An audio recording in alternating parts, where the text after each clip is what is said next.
although you cannot change conditions or circumstance, you don't have to let them control you. We can't control what's going on outside, but we can control what's going on inside, and unfortunately, I don't think many of us have been raised to really understand that. And if you've got a program that's not supporting you, then 95% of the day, your behavior will not support you because that program doesn't encourage you. If something outside of you is controlling your feelings and thoughts, then it makes you a victim to your environment. So you will be more victimized, or you could be more of a victim to other things in your environment. People don't understand this consciously because it's a program subconsciously. So now, if you begin to strengthen your inner environment now, this is where our work comes in, because we have research to show that when you place your attention right here in your heart, this center right here, this is the beginning of our divinity. This is our center of oneness, our wholeness. This is where we begin to feel love, gratitude, compassion, kindness, care, freedom, joy. It's all these elevated emotions that are heartfelt emotion. A positive mental attitude is a generally constructive response to the stresses that face the average person every single day. A positive attitude is where you feel that you have the ability to control your world and to control your life. A positive attitude is like a chicken and egg thing. If you're successful, you're positive.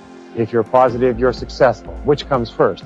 It doesn't really matter, but we know this, is that positive thinkers are men and women who accomplish an awful lot more than people who have negative mental attitudes.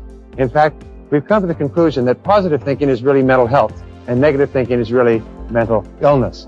Now, if you look at the spectrum of people from the unhealthiest to the healthiest mentally, you'll find that at the very top, you have the happiest people with the highest self-esteem who are the most positive and outgoing.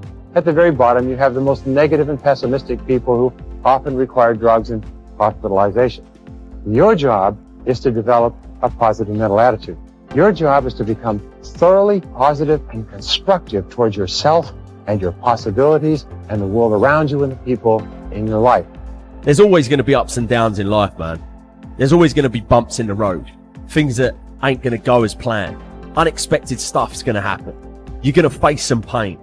You're going to face some tough times. And if you ain't trained your mind to be prepared for it and how to handle it, it's going to break you. The secret is to work on your mindset daily. Work on the way that you see the world.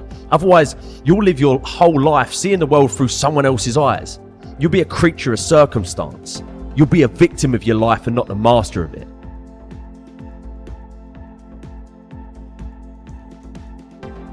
Most people use their imagination, they use it the wrong way. They imagine what won't work. They imagine something bad happening. What should we imagine more often every day? We should imagine you should see yourself where you want to be. You got to live there. Well, when you reach a goal, you're going to act like you're already there. It's already happened intellectually the second you think about it. It's already happened emotionally when you're emotionally involved with it. So it's only a period of time until it manifests in physical form. Right.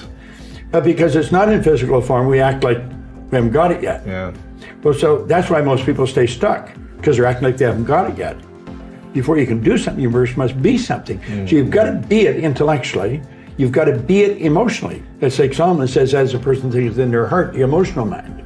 So we cause it all to happen the way we think and the way we stay locked into ideas. No one knows enough to be a pessimist about anything. And that each and every one of us, when we close our mind to what is possible for us or what is possible for humanity, closes off the genius that resides and lives in each and every one of us. Having an open mind doesn't necessarily mean finding fault with all of the things that you've been taught by others.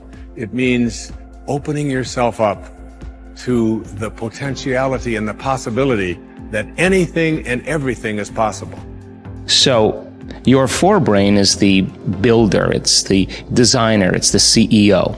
And when you begin to speculate possibilities, when you start to think about a better way to do something or something you want to experience or something you want to do or some future event, It's an amazing phenomenon because the researchers are beginning to show that not only do we remember a past, but the brain actually can remember a future.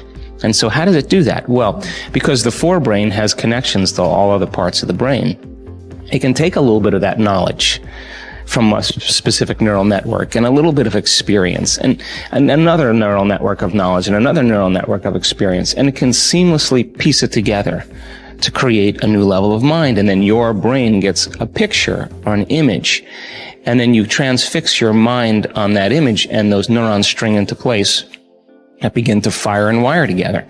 And every time you remind yourself of what you want to experience, you're reinforcing the circuitry in your brain to begin to install the hardware for you to actually experience that future event. In other words, the brain already looks like it's already had the event. Now that's super cool because it really says then that we're remembering a future potential.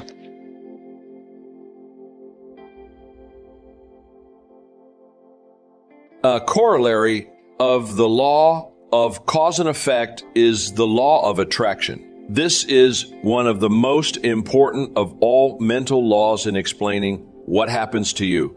This law says that like attracts like. It says that you inevitably attract into your life the people, ideas, circumstances, and opportunities that are in harmony with your dominant thoughts. Because this is a law, you cannot think one thing and attract something else. Whatever you are thinking about most of the time, you're drawing into your life from all directions. This is why fuzzy goals bring fuzzy results. Clear goals bring clear results because your level of self-confidence is directly tied to how effective you feel you are in achieving your goals. It is very important that you know exactly what it is you want and that you think of nothing else. Another mental law, also a corollary of the law of cause and effect, is the law of correspondence. This law says that your outer world tends to correspond to your inner world. Your outer world of health, wealth, and relationships will be a reflection of the way you think about each of these subjects. There's a saying that thoughts held in mind produce after their kind. Your thoughts and goals are like seeds, and your mind is like fertile soil. Whatever seeds, positive or negative, clear or unclear, you are planting into your mind will grow in your reality. Whatever you are reaping or experiencing today is the result of what you have sown in the past. Since your mind is not a vacuum, it doesn't remain empty. Like a garden, either flowers or weeds will grow. Your thoughts are the most powerful forces in your universe. They are both creative and causative. Every minute of every day, they are forming the world around you. As Shakespeare said, nothing is, but thinking makes it so. Your life is what your thoughts make it. Another principle that affects your life is called the law of concentration. This is an important principle in determining the development and maintenance of your self-confidence. The law of concentration, as mentioned earlier, says that whatever you dwell on continually grows in your reality.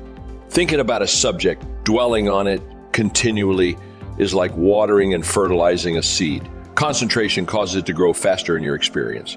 The more you dwell on any goal or subject, the more of your mental capacities are dedicated to making that goal or subject a reality.